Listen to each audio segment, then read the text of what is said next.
So this is item number 5 from the loot that I've got from the US, and this is particularly interesting. This is something that I'm using to upgrade a DF64 grinder that I've got about 6 months ago. Now this grinder completely changed my coffee life because it is a professional grade grinder. But as you get deeper and deeper into things, you start realizing you can upgrade almost anything. So now this grinder has some fantastic burrs, coffee burrs inside it, which grind the actual coffee. But I realized there's a whole subculture around upgrading those burrs.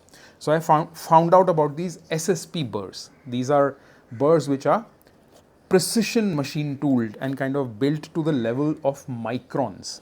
So what they do is, why should one upgrade? First, let me show you. This comes with a certificate of authenticity, and let me show you the burrs themselves.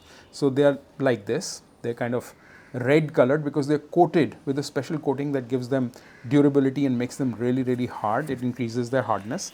And like I said, they're precision tooled. So this is a set, a complementary set. One goes below, one goes on top. Obviously, between this is where the coffee gets ground. So why do you need to upgrade these burrs? Now, there are some important reasons why. The first is, even given these excellent burrs inside this DF64, which is a fantastic grinder, even given that, when it grinds, when you put it to a grind setting and you grind the coffee beans, it creates a bit of fine dust along with the grind size itself. So there's most of the coffee is ground to that size, but there's going to be a lot of fine dust around it. That creates a little bit of bitterness. The new burrs are excellent, the SSP burrs are excellent at grinding without creating that fine dust. So you have, equal sized particles of coffee, and that's all you get. So the coffee that results is very sweet. It's a very sweet kind of brew, which is very true to actually what the coffee's flavor is. So there's no extra bitterness. There's no unintended consequences of the coffee getting, filtered through that dust, as well as the grind size that you've set.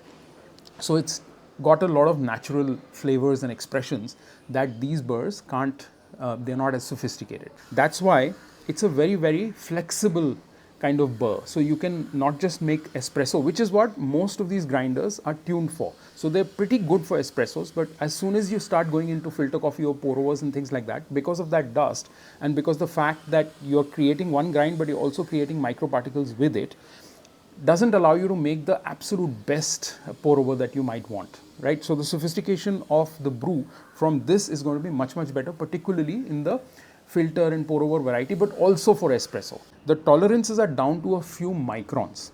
So that's the kind of precision you're getting with these instruments. The fact is that these have to be kind of actually run in first. So you have to run 5 kgs of coffee. You get this cheap coffee and you run it through the machine so that these get kind of run in. Just like you run in cars, or you used to run in cars, these also need to be run in. But setting all of that up is going to be another video.